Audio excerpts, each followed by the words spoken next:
앞으로의 주식시장에서 그리고 많은 자산시장을 거래할 때 굉장히 중요한 개념이 될 거다. 왜냐면 과거처럼 싸서 주식에 투자해서 기회가 오는 시장은 갈수록 적어질 거야. 굉장히 직관적인 영역을 요구하고 계량하기 어려운 시세들이 앞으로 주식시장에 더 많이 나타날 텐데, 그런 것들을 이용하기 위해서는 안녕하세요, 동강님. 안녕하세요. 제가 좀 궁금한 게 있어서 불렀어요. 죄송한데 제가 아는 게 없는데요. 보통 동강님은 거래하실 때 추세를 쫓아가는 매매 많이 하시잖아요. 그치. 저도 그렇게 한번 해보려니까 이게 추세랑 모멘텀 개념이 좀 헷갈리더라고요. 막 추세를 추종하라 이런 말 우리가 많이 하기도 하잖아. 주가가 급격히 상승했을 때 가격 모멘텀, 뭐 실적 모멘텀이 발생했다, 뭐 이런 이야기도 많이 하거든. 근데 일단 추세랑 모멘텀 모두 주식 가격의 방향성이랑 속도를 나타내는 개념인데, 이 시간 개념에서 그 의미가 조금씩 다르긴 해. 우선 모멘텀은 특정 기간 동안 주식 가격의 변동폭을 의미하는 거거든. 모멘텀이라는 단어 자체의 뜻이 가속도, 운동량 이런 뜻이잖아. 그래서 흔히 우리가 모멘텀이 발생했다라고 한다면 최근 기간 동안 주식 가격의 변동이 크게 나타난 경우라고 우리가 생각을 해보면 돼. 결국 주식시장에서 모멘텀이라고 하면 단기간 동안의 주가의 변동성을 의미한다라고 이해하면 될 것 같고, 그리고 추세는 모멘텀보다는 조금 더 장기간의 기간 동안 전반적인 주가의 흐름과 이제 방향성을 의미한다. 그래서 어떤 종목이 상승 추세에 들어섰다라고 했을 때는 앞으로도 좋은 흐름을 보일 확률이 높고, 반대로 하락 추세에 들어선 종목은 앞으로도 하락할 확률이 높다라고 판단할 수도 있는 거지. 그래서 추세는 주가의 방향성 개념이라고 생각을 하면은 좋지. 말 그대로 약간 관성 같은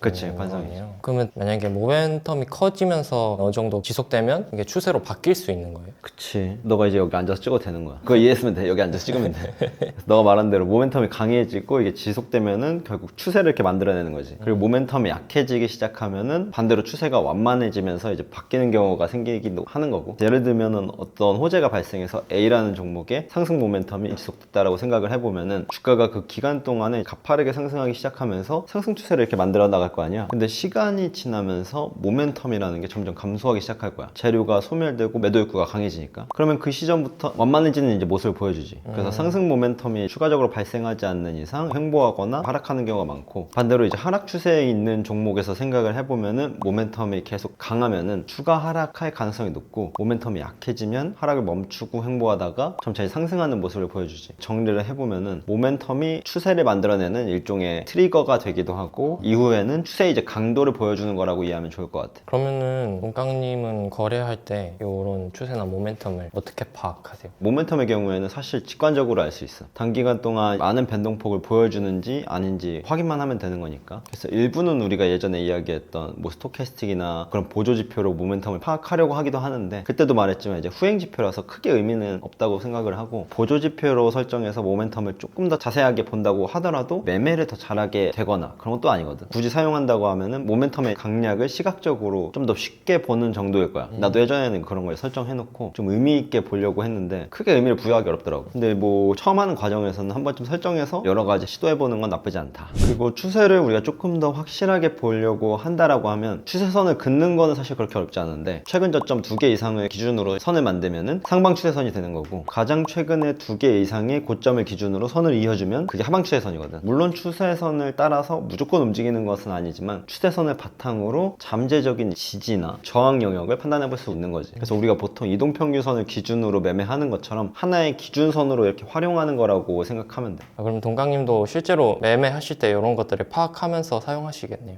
아마 많을 텐데 특별히 뭐 인상적으로 기억나는 거는 별로 없는 것 같고, 왜냐면 이런 추세랑 모멘텀을 파악하면서 매매하는 거는 어떻게 보면 매매의 되게 기본적인 많은 지표들 중에 하나이기 때문에 유독 이걸 활용해서 매매를 했다든지 라고 얘기할 수는 없는 것 같아요. 근데 확실히 매매를 고려할 때 상승 추세에 있으면서 모멘텀이 센 경우를 파악하긴 하지. 그게 이제 플러스 알파인 거지. 왜냐면 내가 주로 거래할 때 시장이 주도주를 거래하려고 하는데 상승 추세에서 모멘텀이 강한 경우에는 우리가 주도주라고 이제 얘기할 수도 있으니까. 그리고 앞에서 이야기했듯이 모멘텀이 약해지면서 변동성이 줄어들면은 추세의 이제 변곡점인 경우가 많기 때문에 그런 상황들을 우리가 관찰하면서 시나리오를 세우는데 뭐 참고할 수는 있지.